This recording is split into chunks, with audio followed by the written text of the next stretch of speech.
When I'm in a situation or a mood or a feeling that's uncomfortable, I can ask myself, does this serve me? In other words, does the way I'm responding or perhaps reacting to this situation serve me? Does it serve my highest good? Hi, I'm Barb Nangle. I want to welcome you to my podcast, Fragmented to Whole, Life Lessons from 12-Step Recovery, where I help people heal their emotional, psychological, and spiritual wounds and make deep, lasting changes in their lives. I'm the founder and CEO of Higher Power Coaching and Consulting, LLC, where I coach people on how to develop healthy boundaries. On this podcast, I share my experience, strength, and hope from recovery. I don't support or endorse any particular 12-step recovery fellowship, and I don't claim to speak for any particular 12-step fellowship. I also don't believe that 12-step recovery is the only way to recover. You might need additional help. My hope is that you'll find my words concretely helpful in improving your life, whether you're in recovery or not. If you like what you've heard on this episode, please screenshot it and share it on social media. And if you do, please be sure to tag me at Higher Power Coaching.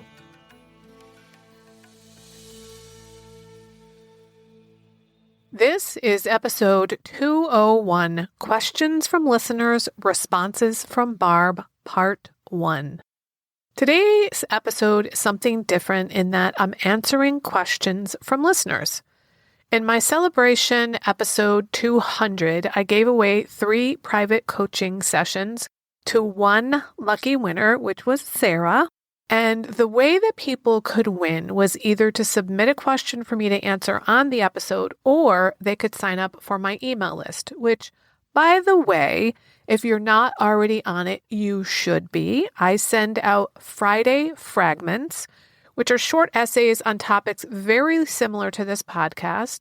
Now, some of the questions I got for episode 200 were things that seemed really appropriate for the interview with my podcast manager, but most of them were really questions about boundaries or about recovery in general. So I'm covering those here. That's what I'm going to do now. I'm going to go through the questions I got from listeners, and I'm going to break it up into at least 2, if not more episodes so that I can keep them brief the way they usually are. Since last week's episode was so much longer than normal, I don't want to do that to you more than 1 week in a row. And I'm going to do my best to answer these questions. I want to thank everybody who contributed and participated in helping me celebrate this amazing milestone. And I am so excited to have achieved this. And I'm now working my way towards episode 300. All right, so here we go. First question is from Deb. She says, how to get out of yourself. You know, when something happens or doesn't, and you get a grudge or super sadness, and she put victim in parentheses. I know, thanks to you, how to recognize victim mode, but how do I get out of this shit?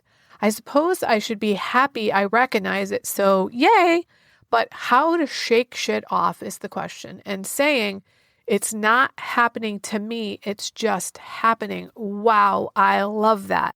I say it every day more than once. Thank you so much for this question, Deb. Yeah, when I learned that things were happening, that they were just happening, they weren't just happening to me and at me, that was a game changer. So the first thing that comes to mind for me, Deb, is that when I'm in a situation or a mood or a feeling that's uncomfortable, I can ask myself, does this serve me? In other words, does the way I'm responding or perhaps reacting to this situation serve me? Does it serve my highest good?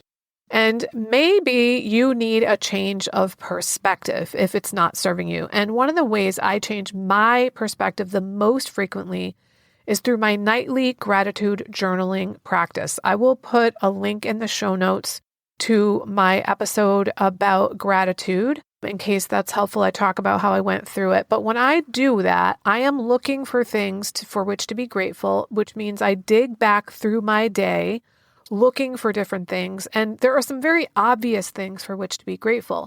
But I also have learned that I can spin some things in a new way because I'm coming at it with a lens of gratitude.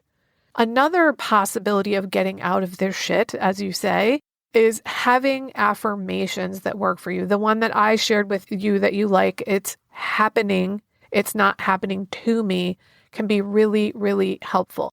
What I think is important here, Deb, is that you recognize that what you're doing or what you're experiencing isn't serving you. And it sounds like you've got that, but perhaps ask yourself, what will serve me?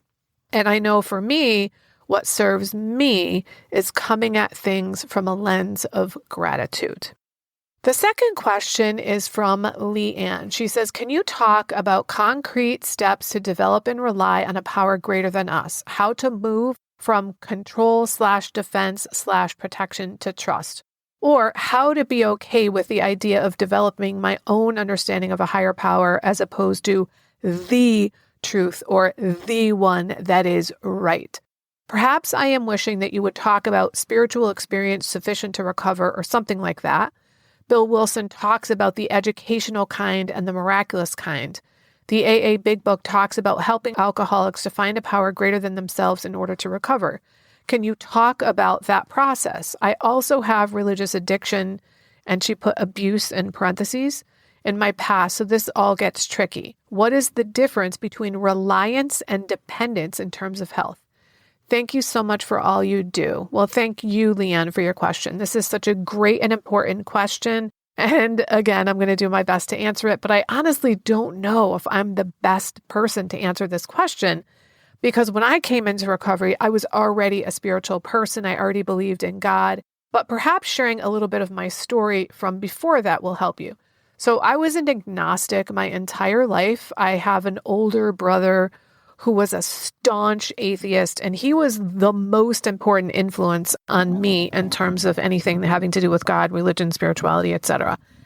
And I was like, nope, atheism does not work for me. There's something going on here. I don't know what it is, but the only models that I had for anything to do with God were religious models, and they just didn't make sense to me. I heard and saw a lot of hypocrisy. And I didn't realize there was this whole pantheon of like religions and notions of spirituality and gods and all that sort of thing. Well, when I was 37, through a series of serendipitous events, I came to read the book Conversations with God by Neale Donald Walsch. I read it over the course of a weekend, and by the end of the weekend, I was no longer agnostic. I was a believer, and it was because that book answered all of my questions to my satisfaction. So I cannot recommend that book enough. It is the most important book I have ever read in my entire life, and it didn't just change my life, it changed my universe. That being said, when I first started using the word God after reading that book, the idea of God having gender was just ridiculous to me. I mean, it still is. So back then, I would say or spell the word Godde because it was like halfway between God and goddess. Now, I often use the pronoun he, but I don't really mean it. It's just expeditious. And I have let go of a lot of the hangups I had around words like church and God and spirituality that I used to when I first read that book. So that's my story of going from being a non-believer to a believer. What changed for me when I got into recovery, though, is even though I identified strongly as a spiritual person, I didn't use my higher power. I did not seek guidance or assistance. I felt like I had to take care of everything myself. So when I learned that it was a thing to hand things over to God, to let go of the outcomes of things, I was like, wait, what? Now, in the beginning of my newfound relationship with God in recovery, the fact that I could just let go of stuff and stop worrying about things was miraculous. It wasn't even whether they worked out for me. The miracle was that I could just stop fucking trying to make shit happen the way I wanted it to. I could stop perseverating about things and catastrophizing about things and say, all right, God, I'm going to leave this in your hands. And the release of tension for me was so fucking enormous and so important to me that in itself was a miracle. Now that showed me there's something here. And we're not even talking yet about what happened as a result of that in terms of outcomes. Right now, I'm just talking about what happened in my body and the fact that I was so much less stressed because I didn't have to be, quote, in charge of everything. Well, then when I started doing that, my life became easier in addition to me having less stress. My life just got easier and easier when I stopped fucking worrying and stopped trying to make shit happen and being controlling and all that sort of thing. And when I actually started asking God for guidance, that was a whole other level of miracle. I have so much evidence in my life now that my, quote, faith in God is no longer really faith, because my understanding of the word faith is that it's belief without evidence. Well, I have volumes of evidence now that when I turn my will and my life over to the care of God, then my life works way better. Because God has all of time and space from which to draw wisdom and experience. And I have my teeny tiny little 59-year-old Barb Nangle life on planet Earth. And then there's also my limited capacity to see beyond my own perspective in making decisions. So I would way rather tap into something greater than myself. And I know that for some people, especially people such as you, Leanne, who have had religious abuse in your past, the idea of thinking of God or deity is just not something that's going to work. What's not so important is that it be God necessarily, but that it be something that is more powerful than you. What we say in recovery is that our problem is lack of power. And that is why in step one in every recovery program is to admit that we're powerless over whatever. Well, if your problem is lack of power, then what you need is some other source of power. And it would make sense that that source be a power that is something greater than you. Now, things that come to mind that are powers that are greater than you could be nature, universe, the force of gravity, the process of evolution, the ocean, the wind, just something that is more powerful than you, that you can say there is something more powerful than me and I can't handle this, so I'm going to let, I don't know, the wind or the ocean handle it. Even if you can't wrap your mind around how the hell is the ocean going to make a difference here, it's you letting go of that thing that is the important part, at least in the beginning. Now, you also asked the question about reliance and dependence, and I'm going to do my best to answer that. I can't help but think here of dependence as something unhealthy because of the context of recovery that we're talking about here. My core issue is codependence. So I was dependent on what other people thought of me. I know I needed them to believe that I was helpful or nice or whatever. And that was not healthy for me. But for me, relying on someone means knowing that I can count on them. I trust them because they've shown me repeatedly over time that I can put my trust in them. And that seems healthy to me. What occurs to me regarding relying or depending on a power greater than ourselves is the question of whether we have an outcome in mind. Let's say you really want a particular job and you don't get it and you think that God should have given it to you. You might feel like you can't trust God because God didn't give you the thing you wanted. But if you remember, God has the entire universe and all of eternity at its disposal. And so there are things you cannot see that God can see. And maybe you didn't get that job because there's another job down the line for you. Or maybe if you had gotten that job, you would have lost the love of your life or had your arm cut off. You can't know that. I'll use my own life as an example. When I got laid off from Yale University in 2017, I got 8 months of severance. And during that time, I could not find a job. And I ended up going on unemployment, and I still couldn't find a job when I was on unemployment. Well, it turns out that I needed to start my own business and this podcast and go on a 6-week solo road trip and meet my sweetheart. And none of that would have been possible for me to do those things had I gotten another job at Yale University. Now, at the time this was all happening, it sucked ass and I was at my wit's end and I was super upset, but I was also staying really close to my higher power because I knew from past experience something good is going to come out of this, but I had no idea how good those things would be. All right, we're going to go on to our third question. And actually, this is going to be the last question for this episode because I'm going a little long here. This one is from Vanessa. She says, "Hi, Barb. I love your authenticity and vulnerability. Congrats on your 200th episode. I am a 36-and-a-half-year-old mother to a grownish 19-year-old son, and I'm having a difficult time letting go of him as my baby. Yes, I was a teen mom.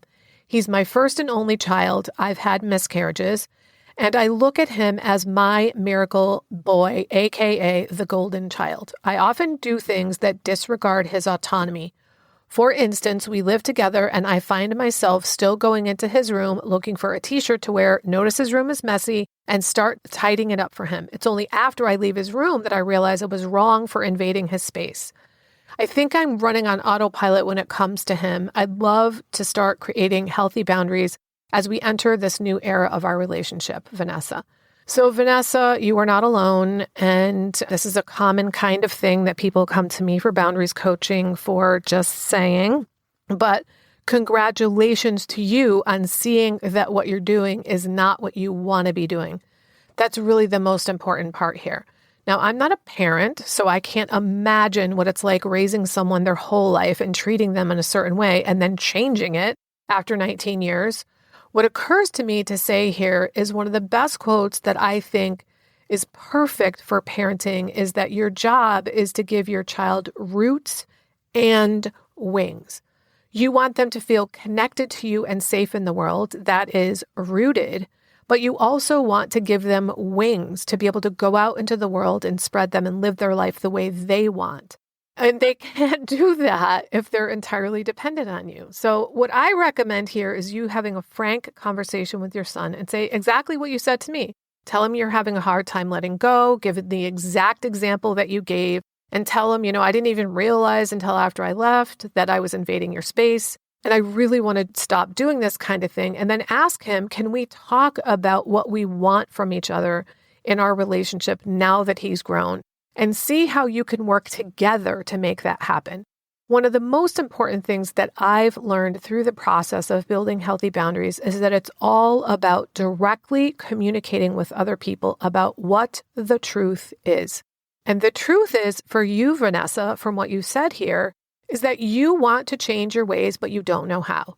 Getting his input for that and getting his feedback on that is going to make it a lot easier for you to figure out where is the line between being a supportive mom who's giving her son wings and in a way that works for both of you. So that's it for today. And I suspect there'll probably be 2 more episodes with the rest of the questions, but maybe I can fit them all in the next one. Thanks, and tune in again next week. I was recently reminded by a friend that when I first started recovery, I didn't feel lovable. I almost can't believe that I used to feel that way and that I kind of forgot something so profound because I truly love myself now. And I want that for everybody. If you don't love yourself, there's literally nothing that can make up for that. I created something exclusively for my private clients since many of them don't love themselves. And I've now opened up my private vault to share it with up to 10 people individually. It's called the Self-Love Sprint. You'll grow to love yourself and truly feel worthy so you can stop saying yes when you really want to say no. Stop neglecting yourself and putting everyone else first. Stop saying all kinds of nasty shit to yourself. That is not what people who love themselves and feel deserving do. You'll stop being afraid that others will think that you're selfish for taking time to care for yourself. This is also for you if you don't really know who you are because you've always been such a fucking chameleon. Go to higherpowercc.com/love sprint. Remember, I'm only offering 10 of these, so don't wait. If you like this podcast, and I'm guessing you did or you wouldn't still be listening, then you're gonna love the other things I have to offer. If you'd love pre-release podcast scripts and episodes before anyone else gets them, or if you'd love access to content from my private vault that I developed exclusively for my private clients, which is like having a work session with me without me actually being there, go to patreon.com/higherpowercoaching. There are 3 tiers ranging from as low as $4 up to $24 a month. You'll also love my weekly newsletter, Friday Fragments, which has content very similar to the podcast. You can check it out at fridayfragments.news. That's fridayfragments.news. Please like and subscribe to my podcast on your favorite podcast outlet. I'd also love it if you'd leave a review, which you can do either in the show notes or on Apple Podcasts. It really helps other people find my podcast so they can get the benefits you've gotten from listening. If someone came to mind when you listened to this particular episode, please share it with them. And my favorite place to hang out on social media is Instagram. I'm at Higher Power Coaching. Please DM me there. I'd love to hear what you got from this episode. I run group and private coaching programs on building healthy boundaries. Whether you need help with boundaries in your personal, professional, or romantic life, I can help. Head on over to barbchat.net, where you can hop onto my calendar for a free 30-minute Better Boundaries consultation. My ideal client is someone who is ripe for change. If that's you, I would love to work with you. My goal with all my work is to help you make lasting changes in your life like I've made deep, lasting changes in my life. Remember, it's never too late to recover. No one is beyond hope, and healing is possible. Thanks for listening.